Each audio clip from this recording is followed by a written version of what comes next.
नमस्कार दर्शकों, आप देख रहे हैं अभी न्यूज़ और आज हम आपको दिखा रहे हैं सुंदर यमुना, पावन यमुना और सबसे ज़्यादा स्वच्छ और निर्मल यमुना जो आपको ठीक पीछे दिखाई दे रही है।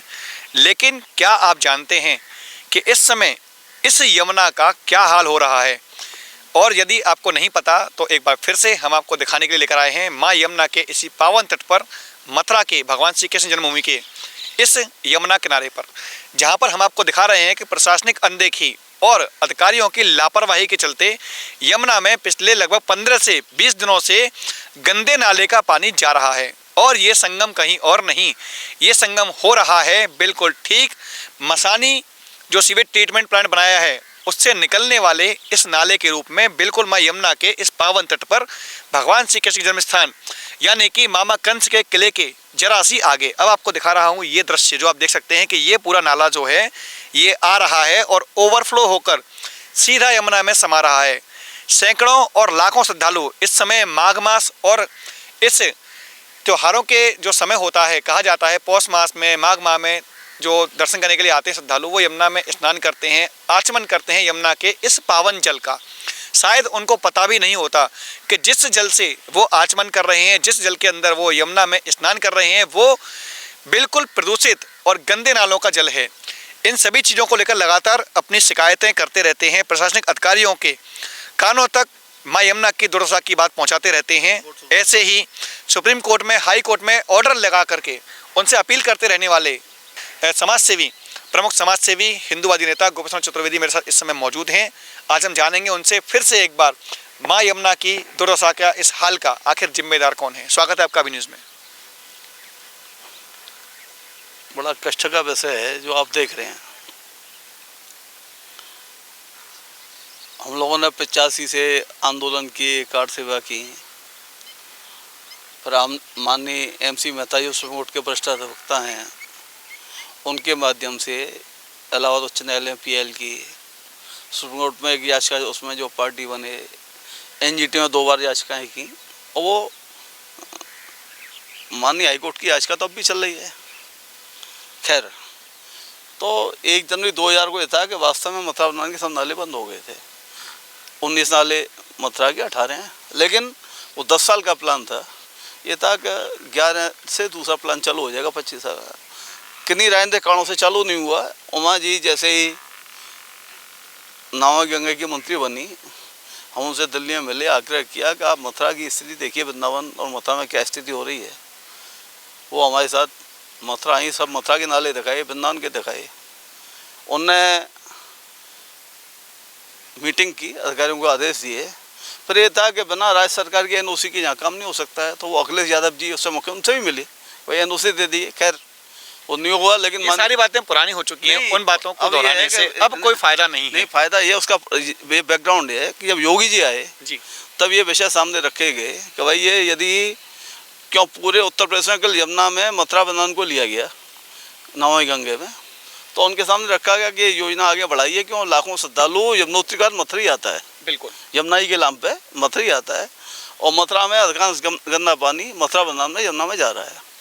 तो उनने माननीय गडकरी जिस समय उनको मंत्रालय मिल गया था, वृंदावन में आकर के जो उस समय जो तात्कालिक लगभग 4 से 30 करोड़ की योजना उनने उनकी स्वीकृति दी और काम चालू हो गया। 30 करोड़ रुपया लगा लगभग वृंदावन में और 400 करोड़ रुपया लगा मथुरा में। मथुरा में मुख्य था कि जो सबसे प्रदूषित करता है मसानी नाला, और मसानी नाला पहले 13.5 MLD का था। अब वो समय के साथ में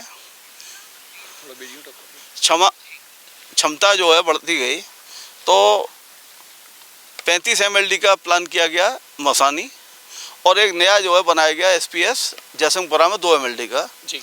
तो 13.5 से 37 MLD की व्यवस्था कर दी गई, यानी कि लगभग 3 गुना हो चुका था। हो गया बिल्कुल। अच्छा, वो सब खड़ा हो गया सिस्टम, तो बिल्कुल है कि ये नाले का पानी बिल्कुल बंद हो गया ना, कुछ दिनों के लिए केवल। हाँ, कुछ दिनों के लिए, लेकिन ठीक चला, ऐसा नहीं है कि बरसात को छोड़ के ट्रीट हो रहा था। कुछ नाले बच गए मथुरा के और कुछ एक वृंदावन का।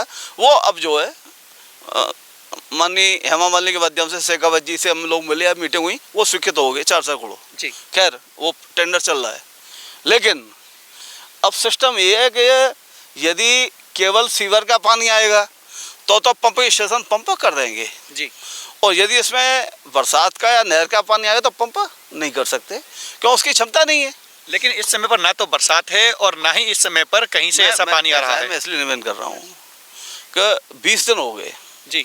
और उस समय ये था कि ये विंटर वेकेशन में हॉलीडे के नाम पे और बहुत से लोग यात्री भरा हुआ था यहाँ जी। और वैसे भी कि संक्रांति पर्व आ रहा है, माघ का महीना है, मौनी अमावस्या अभी कल हो गई चुकी है, बसंत पंचमी आ रही है, तो यात्रियों का जमघट पूरा। और अचानक पता लगा मुझे कि साहब ये नाला ओवरफ्लो में आया है। यहाँ आकर के संबंधित अधिकारी सबको कहा मैंने जी, मतलब सबसे जो सक्षम अधिकारी हैं, माननीय उच्च न्यायालय ने पूरे अधिकार दे रखे नोडल अधिकारी को, जो इस समय एडीएम एफएनआर श्री योगानंद जी पांडे, मैंने सबसे पहले उनसे ही कहा। उनने हमने सर्व प्रयास किया। जो नगर आयुक्त हैं वो संचालन की जिम्मेदारी उनकी है, वो कराते हैं, वो करे कोई भी, लेकिन कुल मिला करके जिम्मेदारी उनकी रहती है। उनको कहा, सिंचाई विभाग को कहा, जल निगम को कहा, यार इनसे नहीं निपटा तो अपना डीएम साहब से भी कहा। जो यानी कि जो जिम्मेदार अधिकारी हैं उन सभी से आपने इसके बारे में एक बार शिकायत की है, निवेदन किया है, लेकिन परिणाम क्या हुआ? परिणाम ये हुआ कि 6 तारीख के बाद एक बार जो है कंट्रोल हुआ, बीच में 6 तारीख के आसपास कंट्रोल हुआ, लेकिन बिल्कुल बंद नहीं हुआ। यदि बात की जाए पिछले कुछ समय की तो देखा गया था कि यम द्वितीया के पर्व पर अब की बार यात्रियों ने, श्रद्धालुओं ने जो डुबकी लगाई थी, उनका ये कहना था कि लगभग 40 सालों के बाद में उन्होंने माँ यमुना में इतना स्वच्छ जल देखा है। लेकिन उसके बाद लोगों को लगने लगा था कि अब जाकर के हो सकता है यमुना में नालों का पानी ना आए और लोगों को हमेशा के लिए स्वच्छ यमुना मिल सके। लेकिन तो कष्ट का वैसे यही है कि बहुत ठीक चल रहा था, बिल्कुल, लेकिन अब पता है कि वो नहर का पानी छोड़ दिया, जो राल्टेन आती है जी, उसको रेल का, या तो वो सींचपाल लापरवाही करते हैं, मतलब वो ड्यूटी में नहीं है, तो वो किसान लोग, ये साइफन है बरसाती पानी निकालने का नहर का, ये सिंचाई का नाला नहीं है, तो उनने वो अपना, उनको सिंचाई करनी है, उनने बोरी निकाली, सींचपाल को कोई ऑब्लाइज कर दिया और पानी निकाल दिया। तो यानी कि जिस वक्त आप ये कह रहे हैं कि सीजपाल को कुछ ऑब्लाइज कर दिया, इसका मतलब ये है कि आप सीधे सीधे आरोप लगा रहे हैं उनके ऊपर कि हो सकता है कहीं ना कहीं पर कुछ रुपयों के या पैसों के लालच में या किसी भी भ्रष्टाचार की भेंट चढ़ करके उन्होंने ऐसा कार्य किया हो। आरोप नहीं, जब यहाँ कभी सामने दिखाई दे रहा है, यहाँ जो है नोडल अधिकारी राजीव रौतेला जी थे, एडीएम थे यहाँ, उस समय विषय आया और आखिर ये हुआ कि सीजपाल सस्पेंड कराएंगे। जो किसानों ने खोला, 8-9 किसानों की एफआईआर हुई, बहुत समय तक किसी हिम्मत नहीं हुई इसको गेट को खोलने की। तो अब भी मेरा ये कहना था अधिकारियों से कि जब तक इन पर कार्रवाई नहीं होगी, दूसरा कुछ लोग जो प्रेशर भी बनाते हैं राजनीतिक कि वो अब किसान लोग पहुंच जाते होंगे तो उनका सिंचाई विभाग पे कहना होता है कि चुप हो जाओ। ऐसा नहीं है कि केवल जो वही जिम्मेदार हैं, एक पूरा सिस्टम है जो यमुना की बहुत अच्छी जो। देखिए मैं आपको यहाँ पर थोड़ा सा रोकना चाहूँगा। जैसा कि आपने कहा कि एक सिस्टम है, लेकिन उन सिस्टमों की जो लापरवाही है या उनका भ्रष्टाचार है उसके शिकार हो रहे हैं यहाँ मथुरा में आने वाले तीर्थयात्री और श्रद्धालु, साथ के साथ में यहाँ के स्थानीय निवासी, जिनको एक आशा थी इन सरकारों से कि अब जाकर के माँ यमुना में कोई भी गंदा नाला नहीं मिलेगा या स्वच्छ जल लोगों को अब आचमन करने के लिए मिलेगा, जिसका कि परिणाम कुछ समय तक देखने को भी मिला। लेकिन आज उसी लापरवाही का ये परिणाम देखने को मिल रहा है कि आज फिर से एक बार लगभग 6 या 8 महीने के बाद में माँ यमुना में दूषित नाला बह रहा है। क्या नहीं, नाला नहीं, जितना पानी ऊपर से आ रहा है उससे ज्यादा नाले का पानी जा रहा है। जी बिल्कुल, मैं अपने सभी दर्शकों को एक बार दिखाना चाहूंगा कि एक बार इस नाले का फ्लो देख लें कितना तेज पानी है, और फिर एक बार आप यमुना को दिखा दें, जो मेरे साथी कैमरामैन हैं, कि यमुना में जरा सा भी बहाव नहीं है, लेकिन इस नाले का बहाव इतना तेज है कि वो यमुना में लगातार बहाव को बनाए हुए है। नहीं, वही तो तकलीफ है। अब कल से फिर चालू हो गया, बीच में कंट्रोल हुआ, कम हुआ, खत्म नहीं हुआ, कल से फिर एक समय से ये चालू हो गया।